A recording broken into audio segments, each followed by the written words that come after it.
और अब बात महाराष्ट्र की सियासत की, जहां इस वक्त सियासी फिजाओं में पावर, स्ट्रगल, कब्जा और धोखे जैसे शब्द ट्रेंड कर रहे हैं। यहां चाचा भतीजे की ऐसी जंग चल रही है कि धोखा देने वाला भी पवार है, धोखा खाने वाला भी पवार है, और ये सब पावर के लिए हो रहा है, चाहे वो पार्टी पर कब्जे की पावर हो या फिर सत्ता में रहने की पावर हो।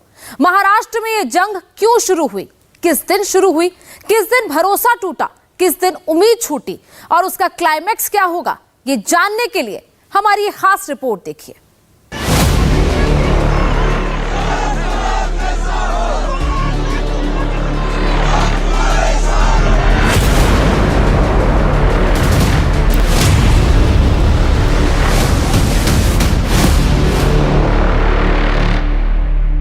मी अजित अनंतराव पवार गांभीर्यपूर्वक दृढकथन करतो की 5 बार तो डिप्टी सीएम बन गए, महाराष्ट्र के मुख्यमंत्री कब बनेंगे? मैं इतना ही कहूंगा, कल जो हुआ है शपथ ग्रहण, उसके बाद एक मैं दावे के साथ बोल रहा हूं, महाराष्ट्र का मुख्यमंत्री बदलने जा रहा है। क्या अजित पवार महाराष्ट्र के अगले मुख्यमंत्री होने वाले हैं? यह सवाल बहुत महत्वपूर्ण है। भले ही यह बात अभी सिर्फ संजय राउत ने ही कही हो, लेकिन इस राजनीतिक सवाल पर महाराष्ट्र में मंथन शुरू हो चुका है। अजित पवार के गुट के विधायकों ने तो अपनी इच्छा जतानी शुरू कर दी है। संजय राउत जी ने जो कहा अजित दादा मुख्यमंत्री बनेंगे, तो उनके मुंह में घी शक्कर, बारामती की शक्कर, और मैं भी चाहता हूं तो संजय राउत को होना चाहिए। ठीक 1 साल पहले की तस्वीरें याद कीजिए। एकनाथ शिंदे ने शिवसेना तोड़ दी थी, अपने विधायकों के साथ बीजेपी के खेमे में आ गए। पहले महाराष्ट्र में सरकार गिरी और फिर शिंदे को मुख्यमंत्री बना दिया गया। एकनाथ, संभाजी, शिंदे ईश्वर साक्षात शपथ घेतो की तब किसी ने नहीं सोचा था कि शिवसेना से बगावत करके आए एकनाथ शिंदे को बीजेपी मुख्यमंत्री बना देगी। तब शिंदे के डिप्टी सीएम बनने के कयास लग रहे थे, लेकिन शिंदे अचानक से सीएम बन गए। बीजेपी को ऐसे ही फुल ऑफ सरप्राइजेस नहीं कहा जाता। बीजेपी कब क्या करती है वो सब पहले से ही सोचा समझा होता है। इसीलिए महाराष्ट्र के राजनीति के जानकार मान रहे हैं कि इन तस्वीरों से आगे अभी बहुत उठापटक होनी बाकी है।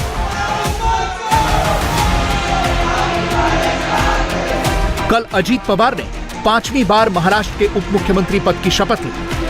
वो सबसे पहले नवंबर 2010 में डिप्टी सीएम बने और सितंबर 2012 तक रहे। फिर अक्टूबर 2012 में बने और सितंबर 2014 तक रहे। इसके बाद 23 नवंबर 2019 में बने और 26 नवंबर तक रहे। फिर दिसंबर 2019 में बने और जून 2022 तक रहे। और अब कल यानी 2 जुलाई 2023 को उन्होंने 5वीं बार डिप्टी सीएम पद की शपथ ली। अजित पवार के चाचा शरद पवार 38 साल की उम्र में महाराष्ट्र के मुख्यमंत्री बन गए थे, जो आज तक एक रिकॉर्ड है। लेकिन अजित पवार 64 बरस के हो गए हैं, लेकिन एक बार भी मुख्यमंत्री की कुर्सी पर नहीं बैठे। अजित पवार कब तक महाराष्ट्र के डिप्टी सीएम बनते रहेंगे? उनके मन में मुख्यमंत्री बनने की इच्छा क्यों नहीं होगी? उन्हें महाराष्ट्र की पॉलिटिक्स का मंझा हुआ खिलाड़ी कहा जाता है। उन्हें सरकार चलाने का भी अच्छा खासा अनुभव है। तो क्या यह संभव लगता है कि वो 5वीं बार भी डिप्टी सीएम बनने के लिए बीजेपी से जुड़े हैं, या फिर खेल कुछ और है? मैं इतना ही कहूंगा, कल जो हुआ है शपथ ग्रहण, उसके बाद एक मैं दावे के साथ बोल रहा हूं, महाराष्ट्र का मुख्यमंत्री बदलने जा रहा है। एकनाथ शिंदे के साथ जो 16 विधायक है, वो जल्दी ही डिस्क्वालीफाई किए जाएंगे। जो सर्वोच्च न्यायालय का निर्णय है उसके हिसाब से उनको कोई नहीं बचा सकता, और इसीलिए अजित पवार और उनके लोगों को इंडक्ट किया है। तो एकनाथ शिंदे अब कुछ दिनों के मेहमान हैं। संजय राउत कह रहे हैं कि एकनाथ शिंदे मुख्यमंत्री नहीं रहेंगे और अजित पवार साहब को मुख्यमंत्री बनाया जाएगा। क्या ये बात भी हुई है आप लोगों की? बिल्कुल, हमारी कोई इस बारे में बात नहीं हुई है। और ये बात अब ये तो ठीक है, हमारे राउत साहब बोलते हैं तो ठीक है, उनका आकलन हो सकता है, लेकिन मैं बिल्कुल कहूँगा कि ऐसे कोई हमारी बात नहीं हुई है। हम जो हमारा जो फैसला है और हमारा अजीत पवार साहब जो डिप्टी सीएम बने हैं, हम उस आधार पे पार्टी और गवर्नमेंट मिलकर काम करेंगे। कुछ दिन पहले सुप्रीम कोर्ट ने महाराष्ट्र के सत्ता संघर्ष को लेकर फैसला सुनाया था। सुप्रीम कोर्ट ने मुख्यमंत्री एकनाथ शिंदे समेत 16 विधायकों की अयोग्यता पर फैसला लेने का अधिकार विधानसभा अध्यक्ष राहुल नार्वेकर को दिया था। विधानसभा अध्यक्ष ने अभी तक यह फैसला नहीं लिया है। विधानसभा अध्यक्ष सुप्रीम कोर्ट की ओर से तय किए गए दिशा निर्देश से बाहर नहीं जा सकते, यानी आज नहीं तो कल विधायकों की अयोग्यता पर फैसला लेना ही होगा।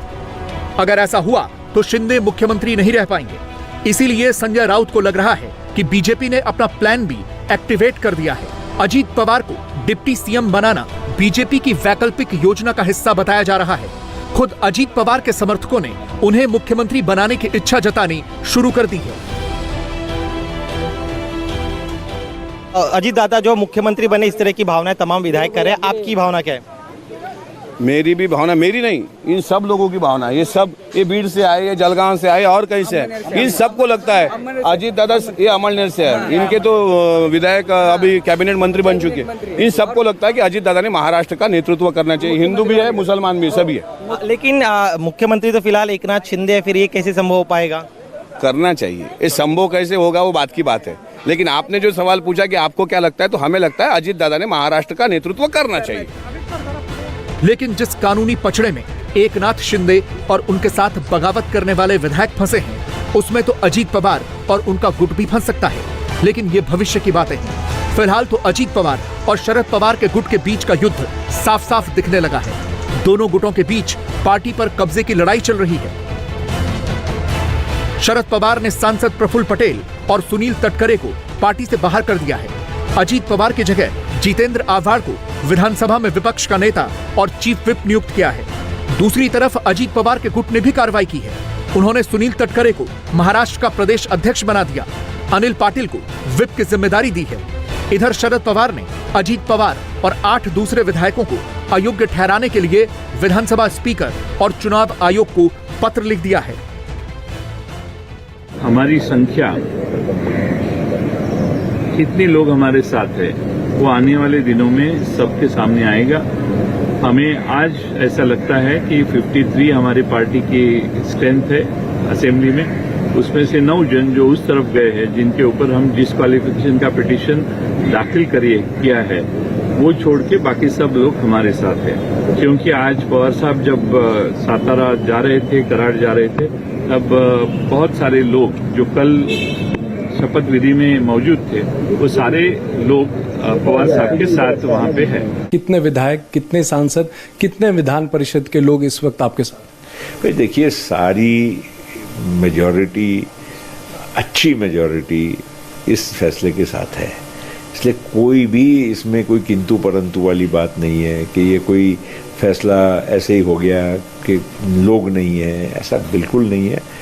चाहे विधायक हो, पार्टी के नेता हो, पार्टी के वर्कर हो, मेजॉरिटी लोगों का ये व्यू और उसी व्यू के आधार पर कल फैसला लिया है। पर सवाल यह है कि एनसीपी पर कब्जा किसका है और एनसीपी का सिंबल किसके पास रहेगा, शरद पवार के या अजीत पवार के?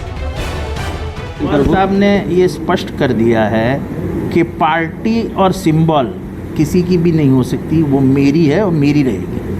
क्योंकि ये पार्टी खड़ी करने में सबसे ज़्यादा खून पसीना अगर किसी ने बहाया है तो वो शरद पवार जी है। पिछले 25 साल में जितना भी इन लोगों ने पाया है, खुर्ची पाई है, इज्जत पाई है, नाम पाया है, उसके पीछे एक ही नाम है, शरद पवार। शरद पवार अगर नहीं होते तो ये इनको कहाँ से इतनी शोहरत पर इज्जत आती? जो दिया है सामने दिया है।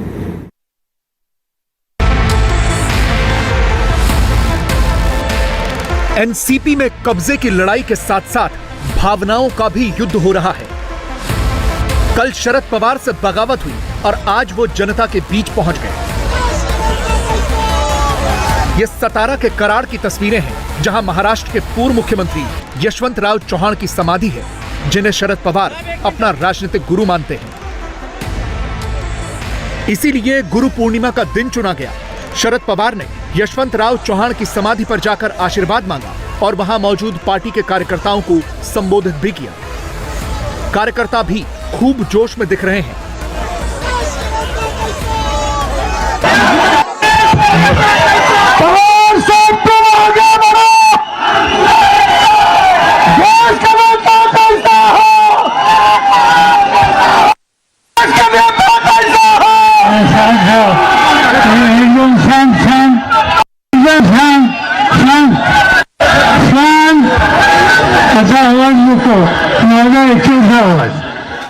ये एमएलए की स्ट्रेंथ, अभी यहाँ एमएलए है मगर ये उनका डिसीजन है।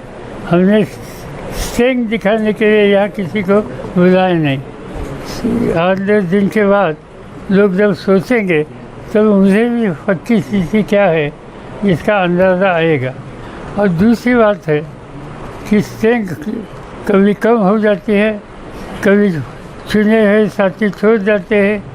ये बात शायद आप लोगों को नहीं होगी, मगर मुझे खास एक्सपीरियंस ऐसे चीज़ों के बारे में 2-3 बार हुआ है।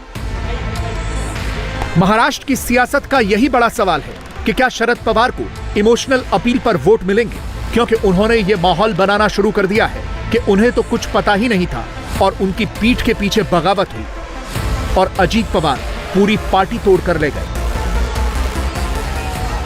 पवार साहब को कुछ मालूम नहीं था। पवार साहब को सभी ने बताया था, साहब हम नहीं करेंगे, साहब हम नहीं करेंगे, साहब हम नहीं करेंगे। और साहब ने हमको ये बताया था कि नहीं जितेंद्र, वो नहीं करने वाले, वो मुझे बोल के गए। ऐसा है, पिताजी के उम्र के वो है, हर बच्चे को उन्होंने 30-30, 40-40 साल जाना है। अगर वो 40 साल पुराना बच्चा बाप को आके कहता है कि मैं नहीं करने वाला हूँ, तो बाप उस पे भरोसा क्यों नहीं दिखाएगा? ये तो बच्चे को शर्म लगनी चाहिए कि 80 साल के बाप को मैं झूठ बोल के काम किया हूँ। बाप क्या फिर से जीतेगा इस बार? जैसे अब बाप जीतने के लिए ही मैदान में उतरा है, नहीं तो कोई करार नहीं जाता था और कहता कि आज से मेरी लड़ाई शुरू हो गई। दूसरा गुट यानी अजीत पवार अपने विरोधियों पर तो कार्रवाई कर रहा है, लेकिन शरद पवार पर कोई कुछ नहीं बोल रहा।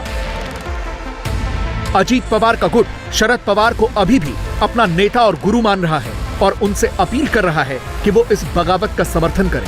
हमारी उनको हाथ जोड़कर विनती है कि पार्टी के बहुसंख्यक आमदार और पार्टी के वरिष्ठ नेता और पार्टी के जन सामान्य कार्यकर्ताओं की इच्छा का वो आदर करे और जो भी कुछ अभी ये एक प्रकार से हमारे हिसाब से कोई बात नहीं है, मगर एक प्रकार से जो एक चित्र जो नजर आ रहा है ये समाप्त हो जाए और उनका आशीर्वाद हम पर, सब पर और पूरी पार्टी के ऊपर हमेशा बना रहे। बीजेपी ने अजीत पवार को अपने साथ मिलाकर एनसीपी के कोर वोटर्स को कंफ्यूज कर दिया है। जिन सुप्रिया सुले को कार्यकारी अध्यक्ष बनाने को लेकर अजीत पवार नाराज थे, उन्होंने भी अब भाई की बगावत पर चुप्पी साध ली है।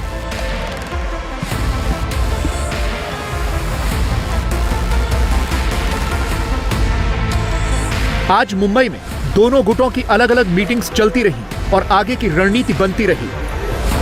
शरद पवार के गुट ने 5 जुलाई को पूरे महाराष्ट्र के कार्यकर्ताओं और पदाधिकारियों की बैठक बुलाई है, जिसमें यह देखना दिलचस्प होगा कि इस गुट को कार्यकर्ताओं का कितना समर्थन मिलता है।